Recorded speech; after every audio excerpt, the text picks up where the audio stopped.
right. Welcome everyone to another episode of the Cosmic Matrix podcast. Today, it's only your host is myself, Bernhard Günther, and my wife and partner Laura is not with me, but I have a very special guest today. And the special guest is my good colleague and friend, Tom Montalk. His website is montalk.net, montalk.net.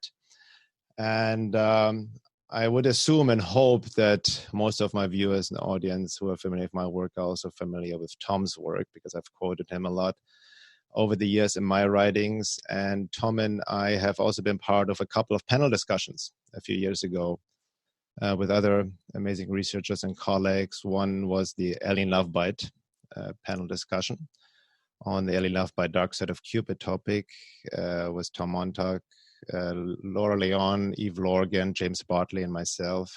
And Tom on this panel discussion that is available also on our YouTube channels. It's over a 3-hour discussion. And another panel discussion, hyperdimensional interference and discernment, also a 3-hour discussion with the same people, Tom, myself, James, Laura, and Eve Lorgan. So I'm very, very excited about this. It's been a long time coming. I have to say, I've been following Tom's work for almost 20 years now. I was just looking back. I came across your website around late 90s, early 2000. It's been a while, and you have definitely played a big part in my own quote-unquote awakening process, helped me to get inspired about various topics, various material, resources. And I was just looking again on your website and the books and resources, and we use in many ways similar resources. And even I looked at the top 10 books you have on your website, and even the first 5 of those books are also in my top 10, more or less. Especially Gnosis or Boris Moravi's work, The Stellar Man, and also the Allies of Humanity or Greater Spiritual Community. That's a great book as well, and many other resources. So welcome, Tom. I'm very happy to have you on here. Yeah, it's great to be here. Our first podcast together. It's awesome. I know. Actually, your volume is really low right now. Fix that. 1 second. Yeah.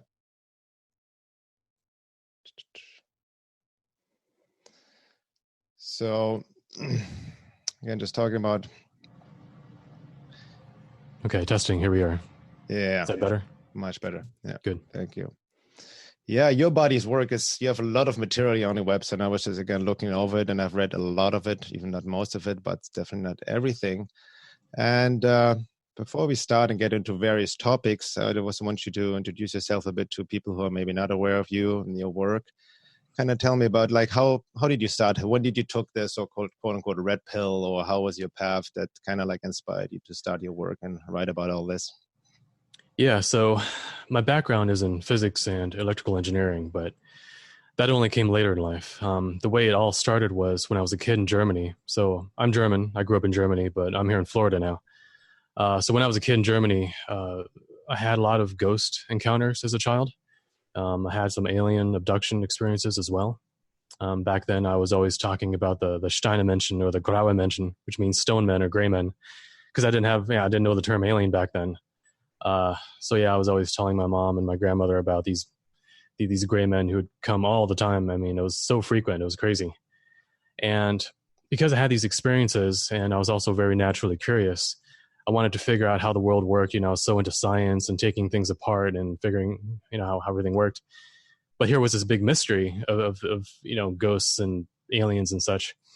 And so that kind of drove me into a deeper quest for understanding what these things are and reality so strange than what's really going on.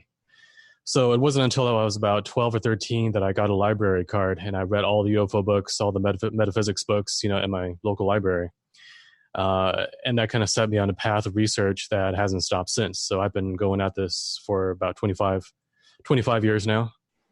And so I went to college and I did electrical engineering and physics in order to understand how UFO technology works, how to apply it. Because, I would read these abduction books about UFO anti-gravity engines and all these different technologies. And I wanted to know how does it work and how can you apply it, for the benefit of humanity. So that's the reason I did physics and engineering in college.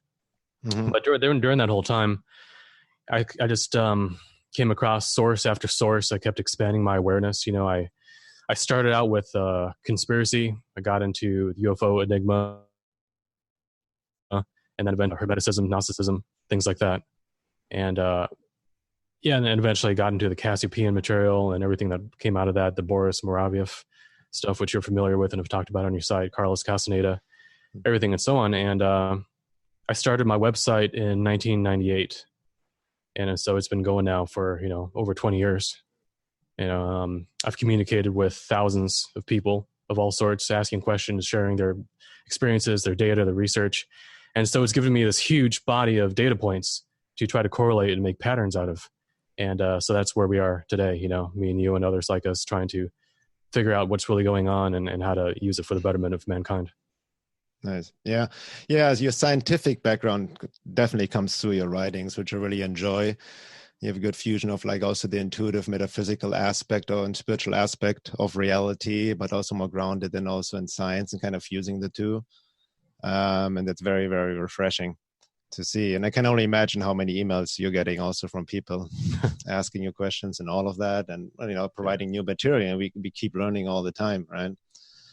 So, well, the main, what I see, our work kind of intersects and, we kind of complement each other almost in a way, talk about very similar things.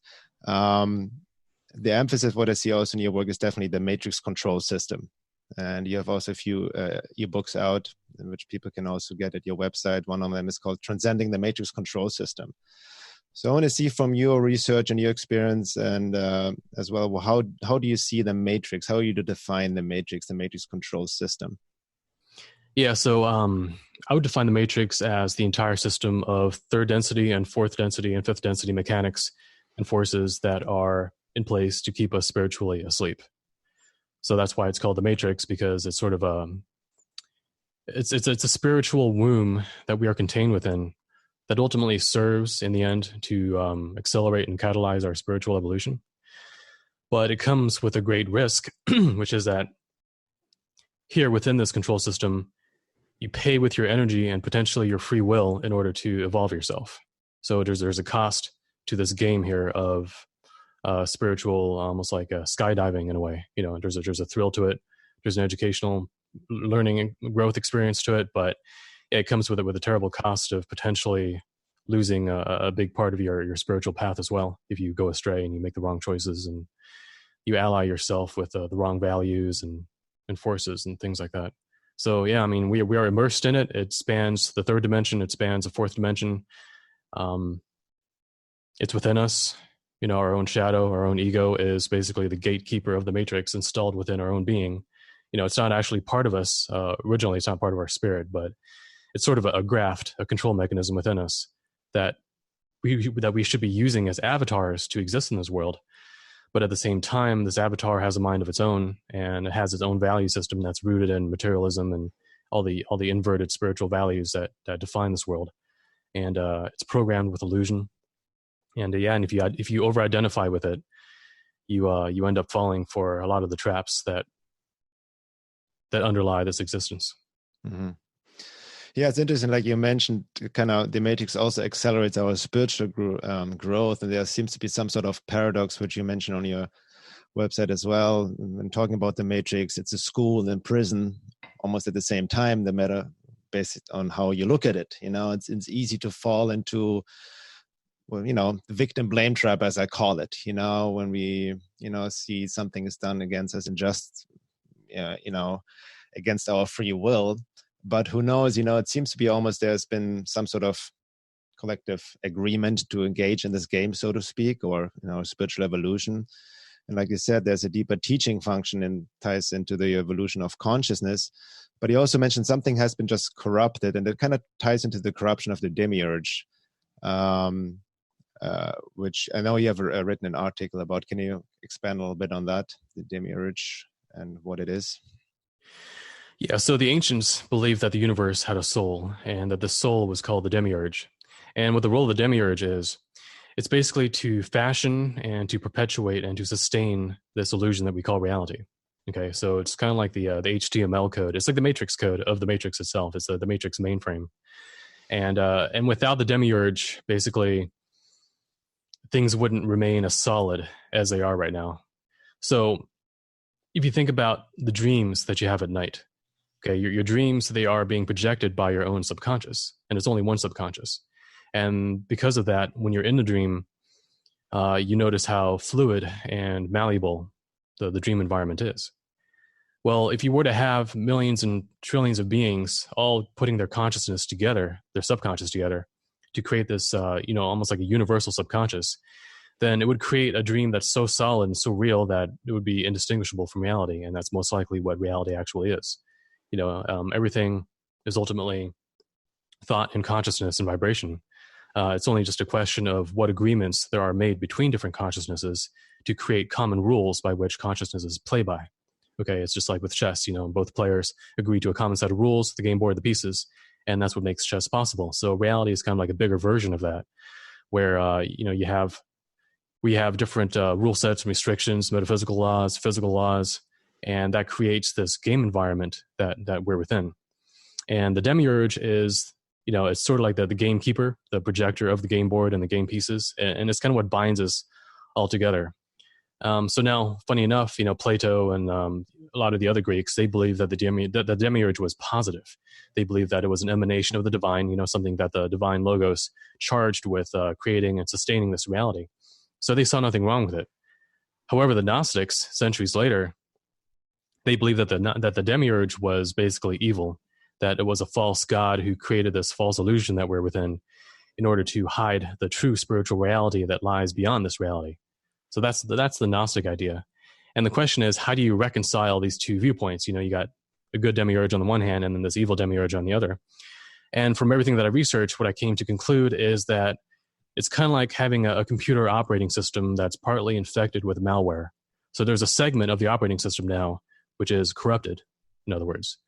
And this corrupted portion has its own agenda, to steal data, or in our case, to steal energy. But it's only a portion within a larger demiurge framework, which is ultimately positive in the sense that it serves evolution and it serves creation. But because of the way it works, which is that our own consciousness feeds into it and it feeds it back to us in terms of our experiences.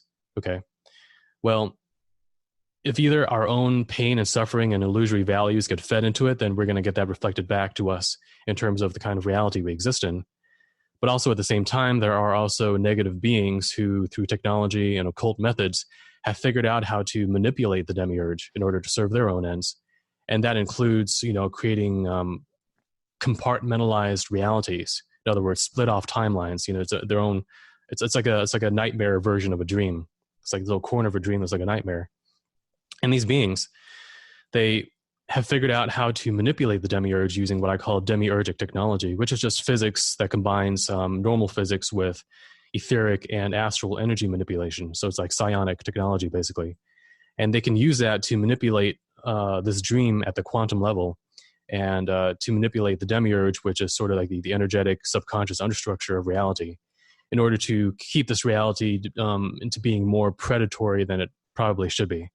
So even though I think originally and ideally this matrix that we're in is a learning medium, I think a part of it has been corrupted and has been turned over into an unfair kind of predation energy farm prison network. So that thing coexists along with the actual still remaining positive part of the demiurge matrix system. And because they both exist side by side, almost like a Vesica Pisces, mm-hmm. we're here in the middle.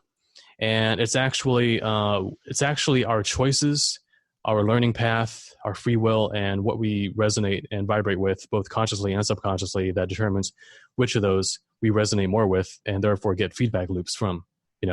So in some ways, we are in charge of tuning that radio dial between the more positive and the more negative aspects of this matrix or of the demiurge. Mm-hmm. Yeah. So that's sort of the basics about the demiurge. Yeah. So basically also then in terms of how this ties into the hyperdimensional matrix, negative aliens, entities, these occult forces, in the astral realm, also thought projections that have been just created over time in the sense. Mm-hmm. right? Yeah. And we create them. So that in that sense, it's really important to understand, I feel, that the matrix truly works through us, and we just feed it through our own whatever manipulated emotional responses, thought projections. Yeah, right. Because if you think about it, like I said, in our nightly dreams, this reality seems to be just like a more collective, more solid, stable version of it. There's that quote that's been attributed to Einstein, but no one knows if he actually said it, which is that, reality is an illusion, albeit a persistent one. Okay. Who knows if he said it, but it's true. Yeah. And that, the rules here are more solid. Now, in our dreams, when you become lucid, you realize you can change the dream. And you'll also notice that what you feed out emotionally, your expectations, your anticipations in a dream, end up manipulating the dream and changing it to reflect that back at you. Okay. So a similar process happens in our waking world. It's just a lot slower than it is in our nightly dreams. And it's a collective process. So, this whole idea that in the New Age that you create your own reality, I think that's only partly true, because it's not 100% creation. It's not 100% because this is a collective reality. It's shared. So when you share a reality with someone else, if you try to change that reality, but they don't want it changed, then you're going to encounter resistance. Okay. And so here we are with the demiurge, which is sort of the key rule maker of this reality, and all the other people that are participating and plugging into it. And if they want this world to go in a certain way, it's going to go that way. And you only have one vote in how that happens. However, you can control your corner of reality because no one else is experiencing that corner because it's yours, right? So there are aspects of your life and your reality that you can control using your thoughts, your feelings, your subconscious beliefs. But you mentioned the idea of thought forms, thought projections, right? Yeah. Yeah, that's a key point because, what is the demiurge really? And, the ancients, like I said, they believed that it was the soul of the universe. But then that brings up the question, well, what is the soul? And the soul, there's different ways to define it, but the way I define it is that you've got the spirit at the very top, which I define as the individualized core of consciousness, your God spark, your individual permanent core that can reincarnate and so on. And then you've got your physical body, which is just the dream character, the avatar that you're playing. But in order to link those two together, you have to have these intermediate layers, and that's where the so-called etheric and astral bodies come in.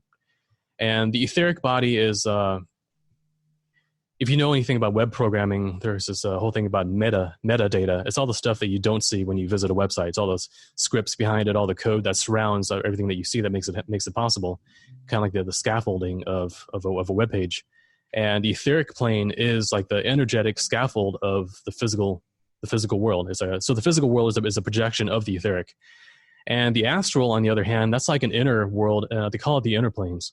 And that's where energies of emotions, passions, to some degree, spiritual life force energy, things like that, and also certain beings exist there. So your etheric body and your astral body, those two are the two interlinking transducers between the spirit and the physical body, okay? Those two things together, the etheric and the astral, that is what constitutes the soul, at least as I define it. So the soul of the universe, if you really think about it, it's actually the sum total of the etheric and astral environment that we are all immersed in, okay? Now, you mentioned thought forms and thought projections. So what that means is, for those who don't know, a thought form, it's also called an egregore. It's also called a tulpa, by the Eastern people. And what that is when you put a lot of energy, a lot of focus, a lot of emotional content into a thought, it actually impresses itself into your surrounding etheric and astral environment and becomes its own thing. Like, for example, if right now I got really angry and I had a burst of anger in me, a clairvoyant would be able to look at me and actually see probably a dark energy form come out of me and kind of like float away towards the object of my anger or hatred. Okay. Now, if you think about how much anger and suffering and hatred humanity has undergone over the past, 10, 20,000 years, and how long those thought forms can stick around, they can accumulate. It's almost like pollution in a way. The same way we have air pollution and garbage pollution now. There's been thought form pollution for a very, very long time. And what that is our own corruption of the demiurge, our own corruption of the etheric and astral environment that we're immersed within. And unfortunately, when these things collect, especially in a certain area, like a certain town or so, it can bias the probability of events in that town towards increased accidents, illness, crime, suffering, things like that. So I think I think that our 3D reality that we're within, this world, this earth, it's vibrationally under the control of a lot of these thought forms that have been accumulated for a very, very long time. And in addition to that, there are actual negative parasitic entities that, kind of use that as a mechanism for, increasing the suffering here, and also feeding upon the people here, like feeding upon their energies, their suffering, and so on. There's this book by Dr. William Baldwin called CEVI, which means Close Encounters of the Sixth Kind, right? Yeah. And that book is entirely about the etheric energy farm and these things that he calls dark force entities, which, it's another name for fourth density STS and so on, demons and such.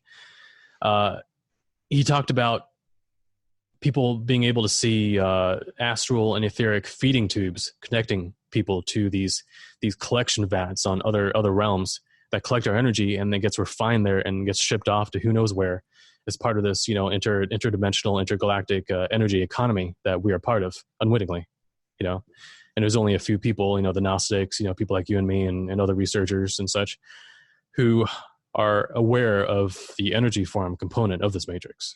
And it's kind of a fact of life. Yeah. So that basically brings it down to the main, quote unquote agenda of these matrix forces is to create this loose frequency, also what Robert Monroe, I think, talked about. Then, and the so-called, what Carlos Castaneda, Don Juan talked, the topic of all topics, right? That humanity is not on top of the food chain, and that we're just food for these higher negative forces, and they, feed off the suffering and the lower nature of humanity, and this egoic consciousness, separative consciousness, and just a lot of negative emotions that can project it. And I think it's like what you mentioned, to understand how these forces work through us, and we almost then, based on the concept of reality creation, also create a reality that is in alignment with their agenda, right, so to speak. Because when you look at the world, we look at the cities, in our first world, we are so removed from nature and spirit. It's almost like an alien civilization. I think once you start to, as Moravia said in Gnosis, start to see the unseen, your perception is cleansed, right? Seeing through appearances, you can see this hyperdimensional overlay, how it works through our civilizations, through humans, through ourselves, and keeps sustaining itself and feeding itself, so to speak. Now, on that, how do you see now, especially nowadays, because it's always, the times are always intense in some way or another, and the energies are increasing, but there seems to be some sort of acceleration. I feel the matrix is on overdrive, but it seems on some level more and more people are quote unquote awakening, right? On some levels, as both the dark and light is increasing. So how do you see the matrix, especially the hyperdimensional matrix, these unseen forces, affecting the world in this day and age, maybe in current events? How is it manifesting in physical reality? Yeah, I think the big picture viewpoint of it would be that, so what it ties into is what we talked about, how the world is both a school or a gym or, learning grounds, and also a prison and a farm. It's both at the same time. And related to that, it seems to be that we are approaching a critical point. Okay, where this game that we're in, this phase of the game, I should say, is drawing to a close. Okay, and what that manifests as primarily is what I call a polarization phenomenon. That's where the dark is getting darker and the light is getting lighter. So it's a separation. And how that separation happens is through catalysts that force a choice. It used to be that when the world was a little more calm and stable, people had the luxury of sitting on the fence, of being in that gray zone and not really standing for much. So that's why more people could get along, because back then views weren't really projected as loudly as they are now. But we are being, both in our individual lives and also collectively, we're being exposed to catalysts that force us to choose what we really stand for. So it starts revealing people for who they actually are as time goes on. And kind of reminds me of, I think it's both in the Bible and also in the Gospel of Thomas, the idea that during the so-called end days, the weeds and the wheat will both be tall, and it'll be easy to see which one is which. And that's part of the whole idea of apocalypse, or revelation, just the idea that awareness is increasing and things are being exposed for what they actually are. But this polarization phenomenon, it's both an increase in the type of learning lessons that we are getting, the rate of it, the intensity of it. And it's also an increase by the dark component of the matrix, which is that the matrix is now undergoing it's lunging for a power grab. It's trying to secure its control, because a lot of the control that it's had up to this point has been based on the luxury of people being ignorant and giving it that power. But now that awareness is increasing, they have to step up their game and, rely on big things like big tech censorship, media propaganda, things like false flags and disarmament, all the typical tyranny type tricks and tactics that have been implemented throughout history. That happens again and again, but now they're, cranking it all up at the same time. And it's kind of like, it reminds me of what Steiner talked about, the three forces of evil. He talked about the force of Ahriman, Lucifer, and Sorat. And what these manifest as nowadays is basically the idea of AI, artificial intelligence, transhumanism, and the hive mind behavior that we see in social media, and amongst, certain leftist progressive groups. So this kind of artificial intelligent, technological divorce from nature kind of hive mind thing, and it's ultimately it's kind of demonic, and historically it's manifested, previously, and it's still manifesting as things like Marxism, socialism, communism, fascism, feudalism, and authoritarianism. And that has always been sort of the danger nipping at our heels. It's always a thing that's been threatening to take this matrix and turn it into a literal permanent nightmare, like even worse than what it is right now. So a lot of that stuff, unfortunately, it's a sort of an unholy alliance between the evil and the naive or the stupid. It always takes two to tango. And so when you look at these groups, whether it's fascism or communism or Marxism, whatever, it's always a huge body of the naive, the sheep, and the wolves that prey upon them. And that's like a self-sustaining predator-prey cycle. And that's all part of the STS predator-prey dynamic. You can't have a predator without prey or vice versa. And that's sort of the vortex that a lot of people throughout history and nowadays have been getting sucked into, and which seems to be getting worse with time, okay? But at the same time, that's serving as a catalyst for a kind of a populist counter-movement. And when I say populism, that can have negative connotations too. Like, Nazism was also founded on populism. There's a mass hysteria kind of propping it up. But when I'm talking about populism, I'm just talking about the people kind of taking back their power from authoritarians. That's what I mean by populism. So if we're just talking strictly politically, I mean, if you look back, probably started with Ron Paul and his presidential campaign, and and also Alex Jones, of all people, David Icke, throughout the 90s and the early 2000s. For all their faults, they played a big role in making fringe material go mainstream. Mm-hmm. And so that's why nowadays, even the people who don't believe in that stuff on the internet, they make jokes about the Illuminati and the reptilian shapeshifters and, chemtrails. They know these terms. They're familiar with these terms, even if they don't believe them. And we have, a lot of these conspiracy icebreakers like Jones and Ike and such to credit with that. But ultimately, that whole thing led to the eventual election of Trump and the whole populist movement, and the Fed and libertarianism and fighting against the oversteps of political correctness. So that's kind of where we find ourselves nowadays. I'm not saying that the populist movement with Trump and MAGA and all that is a spiritual thing. It's strictly confined within the third density paradigm, so it falls for certain illusions and false opposites, but it's a way of breaking down the status quo of what has been, and only by breaking that status quo down do we even have an opportunity for making something better, even if it carries the risk of turning into something else. Okay, so like for example with Trump, done a lot of good things, but if you look at what he's for 5G, he's for police state surveillance, he's for expanding the military, expanding the police state. And those can be used for good, but it always carries the risk that this whole entire thing, taking down the cabal and, taking down these corrupt people could lead to an eventual, almost like a Fourth Reich technocratic scenario where you have, an age of peace and progress, black ops technologies are given to the world for, free energy purposes and, awesome, right? But funny enough, if that were to happen, it would fulfill, point by point, pretty much everything that the Christians have been prophesying about the Antichrist. Mm.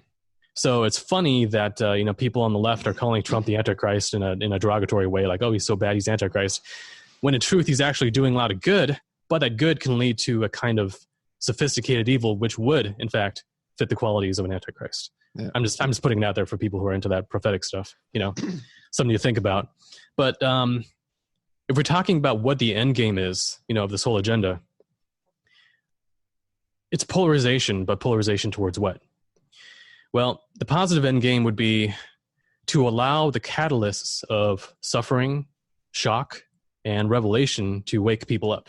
A lot of what's happening now is to wake people out of their illusion, to destroy the illusion so that people have a chance to choose true reality.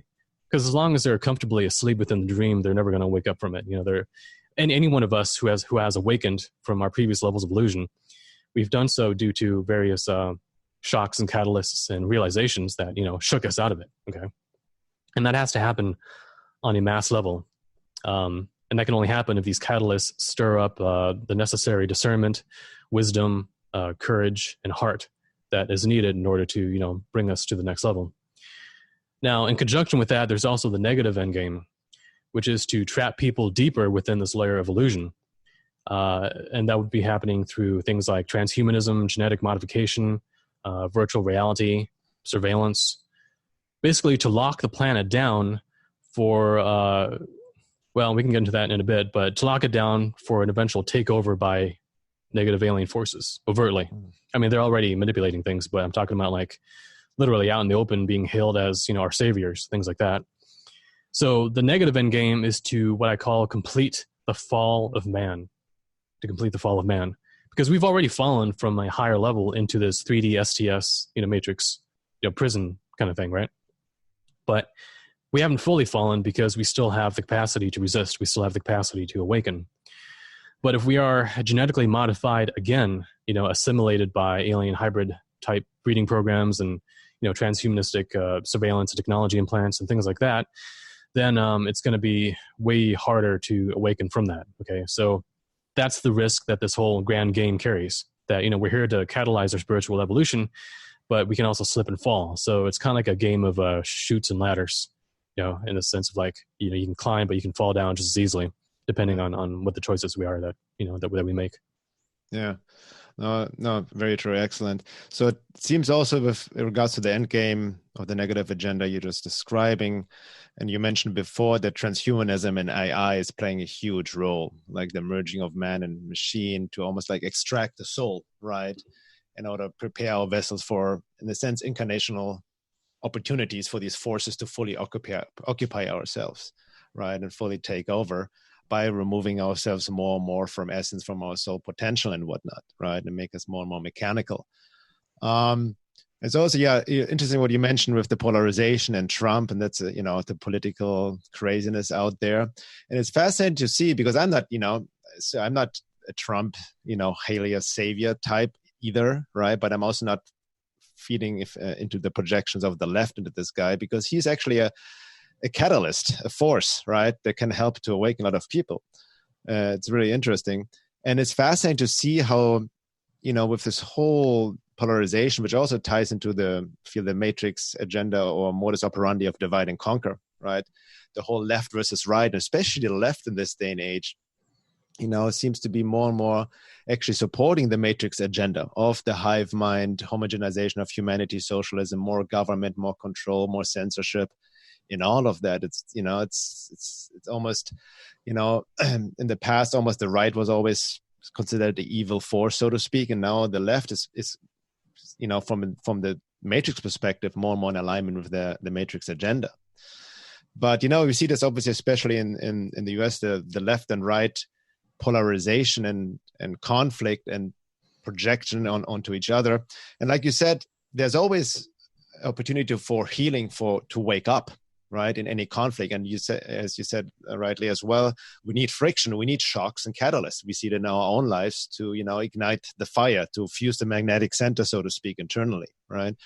But as long as you're projecting externally and act on these projections, emotional illusion, whatnot, we just feed the matrix and go along with their agenda. So how do you see, because what I've hypothesized, and I believe you have written about this in one of your articles as well, so-called timeline reality split, like the splitting of humanity. Various other esoteric teachings talk about it. The New Age has kind of distorted it with like ascension to 5D or something, right? But there seems to be a splitting happening, right, of some part of humanity, quote unquote, moving up, and another part not only staying, but even disintegrating because they cannot hold the frequencies. Because like, as we say, in this time of transition, as Murav have called it, we're in right now, it's also the divine force is also trying to anchor itself and bring in everything up. And anything that can't sustain the pressure and not deal with the integration process needs to almost disintegrate. So how do you see this, what I call the timeline reality split, or in that's kind of happening right now and where it may be leading to? Yeah, so reality is almost like a discussion forum, in that everyone's there, everyone's interacting and learning and so on. But as often happens in forums, well, if they're not moderated too well, they can develop into cliques, different factions. And usually what happens over time is when the divide gets big enough, the forum splits off. Some group of people, either the good ones or the more negative ones, they leave and they form their own forum. And I think that that seems to be happening with reality as well. So when I talked about how the matrix kind of feeds back to us the reality that we project internally through our thoughts, feelings, emotions, beliefs, and choice of learning lessons, that's also happening on a collective level. And as long as one timeline, one reality can sustain the learning needs of everyone, then great, it's one timeline. But if the population polarizes enough that one reality cannot sustain both, then it would have to split. So I'll give just one theoretical example. Let's say that one half of the timeline resonates strongly with just the idea of drama and suffering, and the other half of the population, or maybe it's not even half, maybe it's only the other 10%, resonates with freedom and happiness and courage and creativity, things like that. If that divide gets strong enough, it wouldn't be impossible for, let's say, a catalyst of some sort of a global disaster, a comet impact or solar EMP event or something to happen, where if that were to happen, you can't have an entire planet accommodate both those things. You can't have the planet be hit by a comet and have all the creative, positive people experience, a positive life after that, because conditions are just so bad. So at that point, that would be an actual, almost like a quantum splitting catalyst, where because you have these different parts of the population wanting different things, the timeline would have to split between the positive part of the population, either going to a different realm or a different timeline, and the other ones staying behind to experience this cataclysm. And funny enough, I'm not a fundamentalist Christian or anything, but they talk about this whole idea of the rapture and the whole tribulation period, like how certain people are lifted up into heaven, and then the other ones stay behind to go through, I think like 7 years of tribulation or something. So, religion often distorts what the truth is, but it also reflects it too. So I think that might be indicative of how a timeline split would happen. That because even right now, if you are friends with someone, but you become too different in your vibes, you start parting ways, and you just do that by maybe not seeing each other as often, or maybe not hearing from them anymore. And then you don't know where they are, but they're somewhere. Okay. And what that is that's a very gentle beginning level timeline split between you and them, because for all you know, they could have disappeared into thin air. You wouldn't know because you haven't heard from them in years. Okay. So if the population were to split, I think there may be ways for the simulation, this matrix simulation, to make a continuous storyline to ensure that we are not in the vicinity of these other people that we no longer resonate with, and what that would come together with is this whole idea of separation and gathering, more good people coming together and more of yourself isolating yourself from the people you're no longer compatible with. Okay. Mm-hmm. And I'm not sure how that would work out, but if there's enough of a catalyst and enough of the story script writing to segue people out of each other's lives, then it would be possible eventually to have some sort of a splitting of the timeline where you would never see them again, and they could be in a completely different reality, but it wouldn't necessarily shock you because it's not like you saw them disappear in front of your eyes. They hadn't been in your life for a while. and now they could be on a completely different timeline, and you wouldn't know. That's strictly speaking timeline stuff. But if you want to talk about things like the fourth density shift, things like that, shifting into fourth density, what the raw material calls the harvest, harvest has both positive and negative connotations, right? Yeah. No. Yeah. Well, it's okay. It's harvest in the sense that, okay, it's graduation. All the good wheat gets to go on the truck, hauled off to where, who knows, right? But yeah. Anyway. Yeah. If you want to talk about the harvest and fourth density shift and things like that, the reason it hasn't happened so far is because the status quo and the illusion is too strong, and it's still humming along very nicely. Mm-hmm. But once things here start to fall apart, once the status quo starts to crumble, whether due to economic collapse or people waking up beyond a certain point, at that point, then, everything's open to something like that happening. And it could either be that, a mass die-off occurs, maybe only 10% survive, and of those 10%, over the span of centuries, Earth becomes a more and more fourth density. People start getting psychic powers and developing psionic technologies. Or it could be that at the very beginning, some sort of a wave of hyperdimensional energy hits, and the people who are resonating with it and receptive to it are basically boosted up, at the etheric psychic chakra level, and are able to pop into a higher dimension or another positive timeline, which would be, the fourth density STO timeline. And that would be more of a rapture scenario. So I'm not sure which one it is, but I think we'll know it when we see it, and it would only happen after a sequence of steps occur, at the world level, where the status quo as we know it kind of falls apart, because it has to fall apart in order for something new to be born. Yeah, I would also imagine, in this current state of being or conscious in right now, it's impossible for the mind to imagine for the existence or the shift into that, right? Mm-hmm.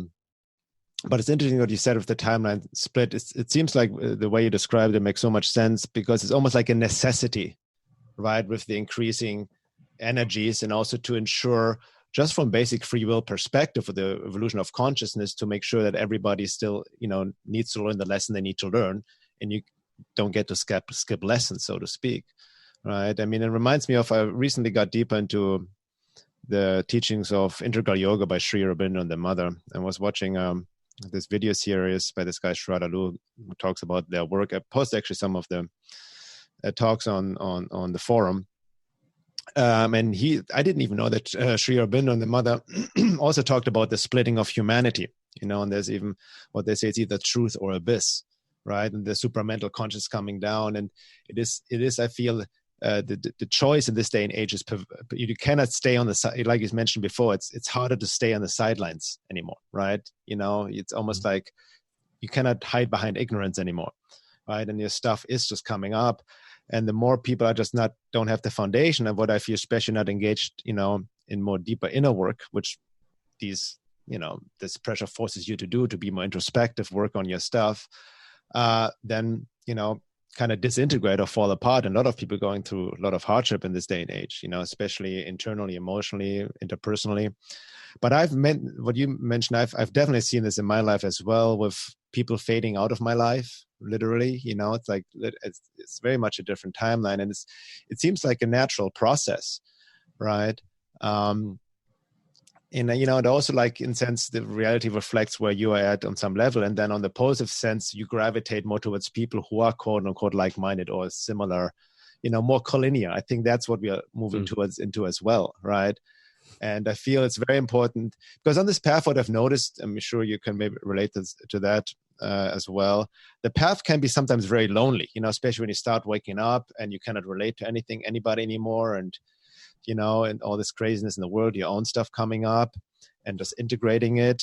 Mm-hmm. And it's easy, it's important lesson also to learn solitude, right? To be with yourself, but you can easily fall into isolation, right? So it is kind of also part important to, quote unquote, build community without the hive mind thinking, but with, without any dogma around it, or authority or hierarchy or anything, where the individual is respected, but it seems more and more that we need each other to support each other, right? And that kind of feel happens naturally the more we are sincere within our work, and seek truth in all of that. But that brings me to, I also wanted to get your input into the so-called truth movement out there, right? Which, like you said, has more and more gained popularity. And you're right, we should give people like David Icke, which also I remember him getting into the 90s, helped me in my quote unquote awakening process. And, he has his faults, whatnot, and you may agree or disagree with many things. Alex Jones as well in a way, although in terms of personality development, that's a different story. But, in this day and age, definitely, I mean, I'm sure you can see it in your work too, and how many people visit your site, that there are more and more people are interested in these topics, right? Mm-hmm. Yes, definitely that increase. Excuse me. So, yes, this awakening happening. And, in my work, I've been also especially over the past few years, getting more popular with my work and got invited to speak at various events and conferences. One of them was the Acapulco conference last year. It was a huge, big anarchist conference, based on voluntarism and all of that. And it was very interesting. I was speaking also Mark Passio. I don't know his work. He has some good things to say. But what I noticed in general, the so-called truth movement and so-called armchair activists on the internet, social media, just, pointing out to corruption. It's fine to spread awareness, to make people aware, right, of what's happening in the 3D matrix. But I just see this, this locked in a tunnel vision of the 3D matrix, right? And kind of just getting distracted by the shadows on the wall, like in Plato's allegory of the cave, and mistaking symptoms for causes, and almost feeding the divide and conquer frequency of the matrix agenda, right? And, not understand. Many people, also, even when I was at this conference, which was huge, I was I think speaking in front of 1,500 people, which was incredible and all of that. But what I noticed, a lot of people in the so-called truth movement are atheists, very materialist, maybe aware of especially in the anarchist movement, maybe aware of the government corruption, but no understanding of deeper esoteric spiritual laws, universal laws, or seeing this whole scenario in right now as from what we talked about before at the beginning, from the bigger picture of the evolution of consciousness, and that all these are lessons, and the matrix has a teaching function. There's almost too much like shadow projection and trying to get rid of evil rather than transmuting it and transcending it. Yeah. So what do you see in the popular so-called truth movement in this day and age and their blind spots? Yeah, well, I mean, we both know that awakening comes in stages. So, it's okay if someone's at the level of, being only thinking about 3D conspiracy, but the problem is getting stuck there, right? You don't want to be stuck there forever. It should only be a stepping stone to a greater awakening. And so, I thought about why do people get stuck? And I think partly could be ego identity. Maybe they found something that's good enough for them that feeds into some sort of ego insecurity that they have. It could be because they entered into a big maze that they got lost in. It's like people who they adopt a certain religion, which has huge texts, huge scriptures to go through, and it's so huge that they spend their entire lives trying to decipher it, trying to find the truth that's there, and so that occupies them. So they're kind of like lost in this maze that they just haven't gotten beyond because they're still in it, trying to figure their way around. And it's also a lot of times because they lack the experience, the personal experience, and therefore context for a lot of these higher perspectives, or maybe they're just not very observant, so they haven't noticed things like synchronicity and deja vu and matrix glitches and, people who seem to be possessed, things like that, things that would indicate that there's a higher level to this entire thing beyond just, human Illuminati people pulling strings. It goes way beyond that. And it's just like Plato's cave, like you said. They're basically holding a torch to the shadows, getting rid of the shadows, but it's not getting rid of the source of the shadows. So they take the torch away and the shadows are back. So that's what a lot of this truther stuff is, because they're not looking for the true sources and therefore the real solutions to a lot of what's going on. I noticed a lot of times they tend to be kind of one-dimensional, not very self-aware. So therefore they never look within themselves. And because they don't do that, they're easy prey for forces that do things like thought manipulation, telepathically inserting thoughts and feelings and nudges. So, I mean, they're just pawns on a chessboard for the most part. They think they're accomplishing good, but like you said, they're feeding into the matrix game of divide and conquer. It's because they're perpetuating an illusion. And it's actually, it's a common trick that 4D service of self forces do, which is to cover up a greater conspiracy by promoting a lesser conspiracy. So, there's people who spend their entire lives getting focused on the JFK assassination or 9/11 or, the moon landing or, Bigfoot or whatever. But it goes way beyond that, of course. And if you don't look there, you're going to miss the big pieces. So, what are some of these sources that these people are ignoring? Well, things like spiritless humans, organic portals, NPCs, sociopaths, psychopaths. That's just such a huge component of what's going on here, because those are the background characters that make this negative part of the Matrix work. It's the gears of the Matrix. They're the ones who they're the I don't know. They're just the hired clappers of the Matrix. That keep this illusion going. You got that. You've got demonic forces that are shadowing and possessing and hosting people, influencing them. That's such a common thing. You've got things like military and alien abductions, for example, which, it's not happening to everyone, but it's happening to enough that you have to question the motives of, things like school shooters or even people out there on the lecture circuit pitching for the gray aliens and talking about how awesome they are and how we should, welcome them with open arms. Where are they getting that idea from? Is everything that they were shown the truth, or were they being given staged scenarios in order to turn them into mouthpieces for alien disinformation? Another thing these truthers are ignoring is things like what we talked about, reality creation, the quantum aspect of how thoughts interact with our reality, that feedback loop, which is such a huge component of it too. Things like hidden technology, the etheric and the astral realms, timeline manipulation, matrix glitches, artificial synchronicities, or about how our own genetics seem to be handicapped due to ancient genetic engineering by various alien forces. And how that genetic engineering has also stunted our ability to not only perceive higher reality, but also to be ourselves, to be our true selves, because we have installed within us the predator, as Carlos Castaneda wrote, which is our ego and our shadow, and, I guess Freud would call the id.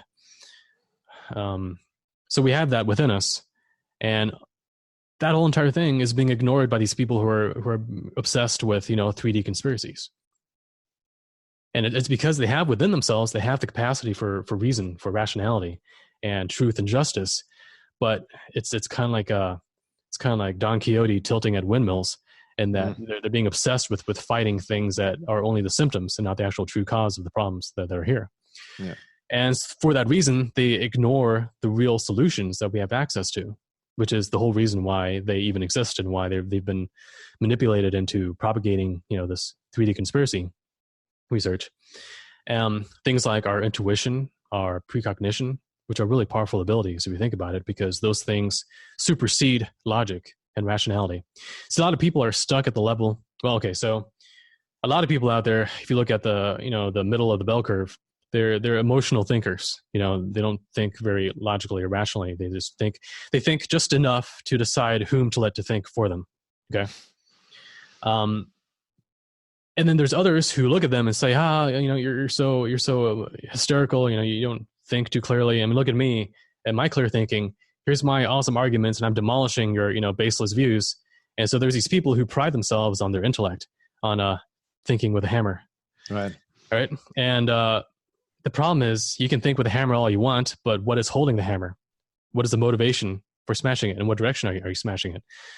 And a lot of times these people who claim to be very intellectual, their intellect is actually being guided and controlled by their ego and their shadow without them knowing it. So it actually acts as a defense of ignorance. So they're just very, very smart at concealing and defending their own ignorance, so to speak. Yeah, yeah. Which happens a lot, with these. And the most professional ones, they're the ones who become pseudo skeptics. They're the ones out there like James Randi and all these people out there.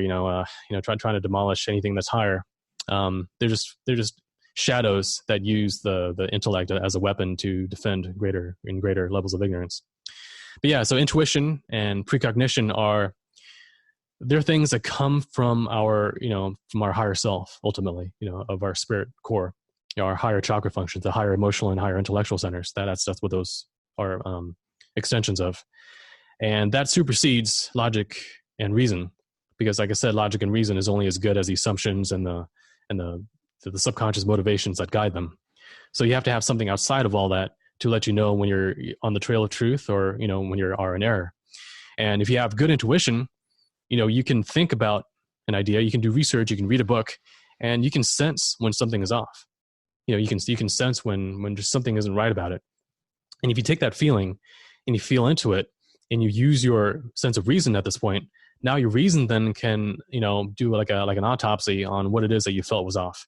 And you can actually put into words what you feel is off. And therefore you can discover a lot of the flaws with a lot of these, false belief systems that are out there. So that's actually the process that I use for a lot of what I write on my website. I do a lot of research and then, yeah, you're going to say something. Yeah, no, because I was just looking at your website. It reminds me of the article, very excellent article you wrote, Transcendence Through Intuitive Thinking. Mm-hmm. That's kind of what you mentioned, talk about, very important to, learn the mind, train the mind, understand logic, critical thinking on the basic level. Like it's important to, think with the hammer, so to speak, but don't understand also the limitations of so-called 3D thinking logic. And that's where intuition comes in, right? Inspiration and all of that, and also emotional intelligence to really fuse the both of it. And because you said, you're right, like, I see there's so many amazing, again, going back to the truth movement, popular researchers out there who have almost like scholars, have amazing information, but the intellect is just overriding. And I can see exactly the trap you said. Almost their mind becomes their own enemy, right? Of just always rationalizing, justifying, and that's also the entry point of these forces when they're not aware. Thought injections is kind of feeding the intellect. And I think it was even Gurdjieff said, or Moraviev, in the model of man 1, 2, and 3, the physical, emotional, and intellectual man, that in terms of esoteric awakening or work or doing the work, man 3, intellectual man, has almost the hardest path to pierce through this overriding intellect, right? And then we're also in this, what I feel big part or symptom of the matrix setup is, especially in our modern world, is this head-centric existence of living in the head and contributing to the body-mind split, disconnect from our body, from our gut feeling, intuition, the wisdom of our bodies. Right? And, many people are clever, highly intellectual, but sometimes even out there in the so-called truth movement have the emotional intelligence of a 10-year-old, right? So it needs to just work harmonized together. And that's when, again, the inner work comes in, right? To really become self-aware, observant. And, like I mentioned before, that the issue I see in the so-called truth movement is also the way they feed the agendas, because a lot of, I understand that there's a saying, the truth will set you free, but first it will piss you off, right? And then project, almost it comes from their own place of wounding and trauma, not being happy or satisfied in their own life, and then project externally and then blame, right? How we're being controlled and what the matrix and the government and these institutions are doing to us, which they are, of course, we are being controlled and enslaved to a degree, but then they don't pierce through to the deeper spiritual esoteric component, understanding universal laws, for example, right? Absolute laws, and then don't see the teaching function of the bigger picture of the evolution of consciousness, and that how we need to more, not fight sides, but transcend. It almost ties into an understanding of transcending of duality and whatnot, and really understanding that this awakening process doesn't happen by trying to get rid of the other side, right? That's actually an STS component. Mm-hmm. Yeah. So just let me finish. So I'll round off. I'll finish off that thought with, if you know someone who's like that, or if you're kind of going in that direction yourself, what can you do to snap out of it? Mm-hmm. And here's just a couple ideas. Of course, first of all, it's really important to expand your field of research beyond just the 3D conspiracy. There's so much stuff out there. There's a whole hermetic, Gnostic, metaphysical stuff about consciousness and reality, the whole quantum reality creation, the whole thing. Definitely think harder and deeper and try to use your intuition as a compass. Don't just read and regurgitate. Analyze your own motivations, your root assumptions, your limiting beliefs and potential shadow issues, research Bernhard's work about inner work, shadow work. I mean, that's so important.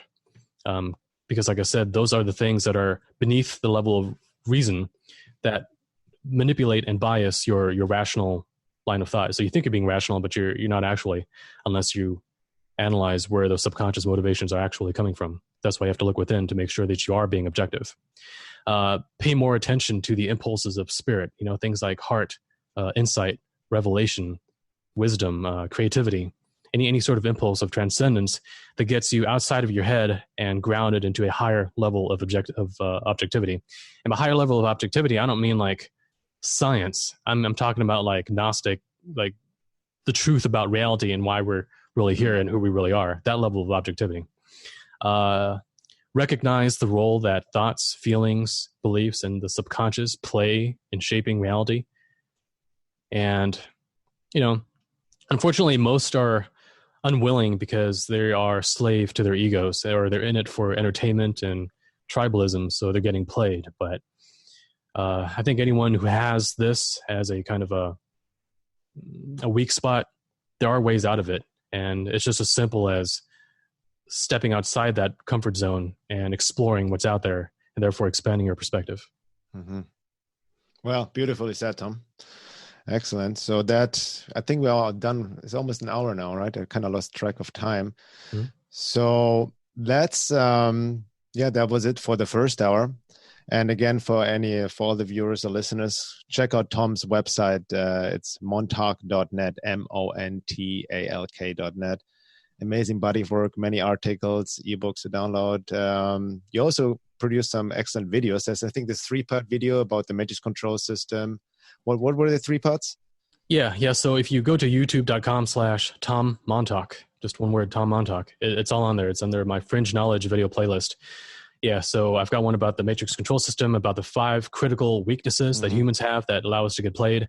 And then if those 2 videos seem kind of dark for you, then the third one is where I get into spirit over mind and mind over matter, where I talk about the positive solutions and what the real key is to to transcending the matrix within ourselves, especially. Yeah. So those 3 videos are there, and I got another new video about synchronicity. Yeah, which is excellent. Yeah. Which is also worth checking out. Yeah. So I have that, and I've got free ebooks on my website, so and articles and everything. So, yeah, no, great. So we're gonna stop right here, but then in the second hour, which by the way is only available for members, at my website, which also gives you access to the membership forum, which by the way Tom is also part of, and we exchange thoughts and ideas and go deep into various topics. And it's a nice community away from the public, so to speak. And then you have also access to all the second hour podcasts, including this one. And I will release this talk with Tom as a video on YouTube and as an audio podcast. But again, for the second hour, if you're not already a member, go to veilofreality.com. That's my website, and you can sign up there. In the second hour, just to give ideas, I would like to go talk a bit what we didn't touch upon in the first. I want to go deeper a bit into UFO phenomena, talking about disclosure and alien disinformation. And then especially want to go into the topic of entity interferences and attachments, and also talking about your experience of protection and clearing. And about emotional management, I want to talk about how to deal with emotional triggers and how interferences can break apart groups, relationships, and how to avoid getting into reactive emotional response to stop feeding these matrix forces. And I also would like to touch upon the positive forces, right? There are divine positive forces who are here to help assist us, and how can we, quote unquote, request their help without falling into a trap of agreements and whatnot, and how do positive forces truly help us. And that also ties a bit into reality creation, but that will be touched upon in this second hour. See you guys there. Thank you, Tom.